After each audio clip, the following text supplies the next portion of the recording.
健康的脾胃把你吃下去的白米饭转换成能量，送到肌肉四肢去使用。但是因为你以前吃太多面食，喝太多冰水，把脾胃搞坏了，失去了分配的能力，这些糖分才全部堆积在血液里，排不掉。你不去把脾胃治好，不去化湿气，反而把能养脾胃的白米饭给戒了，这不是本末倒置吗？这就像水管塞住了，你不去通水管，反而把水龙头给封死，说以后都不喝水了，这合理吗？上大胆的吃饭，只要煮对方法，白米饭就是你降血压、降血糖、排湿气的最好帮手。黄金排湿饭的做法，第一步选米就选台湾在地生产的蓬莱米，或在来米千万不要用糯米，糯米太黏，长辈吃了不消化。也不要一开始就吃全糙米，你慢年都不能取进后袜，糙米外壳太硬，会刮伤胃壁，反而增加负担，就用最简单的白米就好。第二步，秘密武器，加生姜与好油。在你洗好米加好水，准备按下电锅开关之前，切3到5片新鲜生姜丢进米水里，然后滴入几滴纯正的冷压芝麻油，或者挖一小匙干净的猪油。为什么要这样做？生姜是温阳化湿的神器，能唤醒你沉睡的脾胃阳气，把大自然赋予白米的化湿能量彻底激发出来。而那一点点好油可以润滑肠道，让米饭变得温润而不燥热。当电锅跳起来，你打开锅盖的那一瞬间，一股带着淡淡姜香与油香的热气扑鼻而来。你把这碗热腾腾、粒粒分明的生姜白饭吃下去，你的胃会瞬间觉得暖烘烘的，额头可能会微微出汗，湿气开始往外排的信号。这碗饭配上一点当季的烫青菜，一块豆腐或一点卤肉，就是世界上最顶级的养生餐，不会粘在肠子里，会变成最纯净的气血，滋养你全身的骨骼和经络。第3法则，晨起30秒开脾仪式。如果你说，老师，我已经吃了几10年的面，现在不仅关节痛，连肚子都大得像怀孕5个月，舌苔厚得像一层白雪，这些陈年老师该怎么救？我来教你一个非常简单的晨起急救招。每天早上一睁开眼睛，千万不要马上下床，你的脾胃才刚睡醒，阳气还很微弱。第一步，先躺在床上，把双手搓热，以肚脐为中心，顺势再给你的脾胃热身，告诉他准备上工了。第二步，起床后走进厨房，如果你前一天晚上有先煮好一点粥，或者用保温杯焖了一点白米，加2片生姜的热水，也就是我们说的生姜米汤，倒1小碗出来，温度要温热，绝对不能喝冷的。第3步，在你还没刷牙、还没吃任何固体食物之前，慢慢把这碗温热的生姜米汤喝下去。这口温热米汤一下肚，就像是清晨的第一道阳光，照进了潮湿的山谷。生姜的辛温加上白米的柔和，会立刻把你胃里昨天残留的酸水、粘液冲刷掉，同时把脾胃的火炉给点燃。上喝完之后，过个30分钟，你去上个厕所，然后再来吃我刚才教你的那碗黄金排湿饭当早餐。诸位，你只要把这3条法则戒断，3大面食，地雷改吃生姜、黄金饭，早起喝口温米汤，坚持做7天。7天之后，你再去照照镜子，看看舌苔是不是变薄了，再去走走看是不是双腿没那么沉了，再去量量血压，看看数字是不是平稳了。中医从来不骗人，天地阴阳的道理永远不会变，吃对了主食，你就是在自己救自己。但是诸位长辈啊，我知道要改变几10年来的饮食习惯很难，有时候你儿女不理解，甚至会笑你，迷信会说，哎呀，医生都说要吃全麦面包了。所以我要告诉大家，吃对主食不只是你一个人的健康问题，它更关乎你整个家族的命脉，关乎你晚年的福报与运势。诸位长辈，我们来算一笔账，你今天为了贪图方便，早上啃一个冷冰冰的全麦面包，中午随便下2把面条，觉得自己省钱又省事，结果寒湿之气一天天把你的脾胃给毁了，把你的经络给塞死了。过了几年，你有一天突然中风倒下去了，或者关节痛到坐轮椅，又或者糖尿病引发肾衰竭，每个礼拜跑3天医院去洗肾。这个时候谁最痛苦？是你自己痛苦，要忍受身体折磨，要忍受西医在你身上抽血打针开刀，但是比你更痛苦的是你的儿女啊，他们现在30、40岁，正是工作最忙、压力最大，还要养育下一代的时候。结果因为你当年铁齿不听中医的话，不肯把主食换成能养脾胃的白米饭，导致你现在倒在了病床上。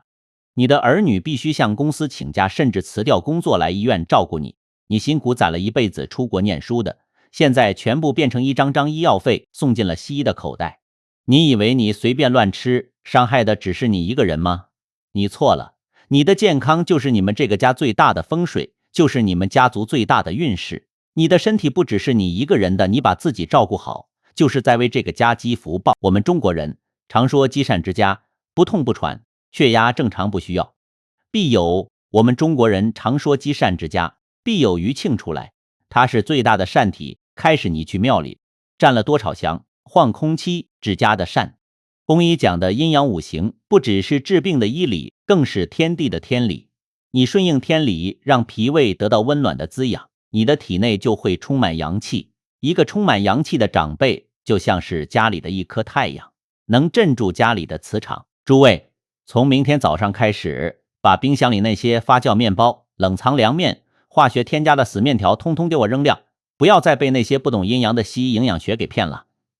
他们治不好你的病，只会让你一辈子吃药。去买一包上好的台湾蓬莱米，切几片生姜，滴2滴好油，用心为自己为老伴儿煮一锅热腾腾的白米饭。当你吃下第一口热饭，感觉到胃里暖烘烘的时候，你要知道，你吃下去的不只是食物，更是大自然的生机，是你下半辈子的健康与尊严。老天爷保佑，这支影片让你看到了，就是你和你家人的缘分。今天这期节目，我把最宝贵的中医智慧毫无保留地交给了大家，希望这支影片能救一个是一个，能救一家是一家。如果你听懂了，如果你愿意为了自己为了儿女开始改变几十年的错误习惯，请你现在就在影片下方的留言区郑重打下这12个字：吃对主食，阖家平安。让这12个字成为我们之间的约定，让大家的善念在这个留言区产生最强大的共振。这股阳气一定会保佑你和你的家人远离病痛，健康长寿。不要忘了把这支影片转发给你身边那些还在天天吃面包吃面线，还在被西医洗脑的老朋友。你这一个小小的分享，可能就挽救了他们全家人的命运。愿中医的智慧护佑台湾的每一个家庭。我们下期节目再见。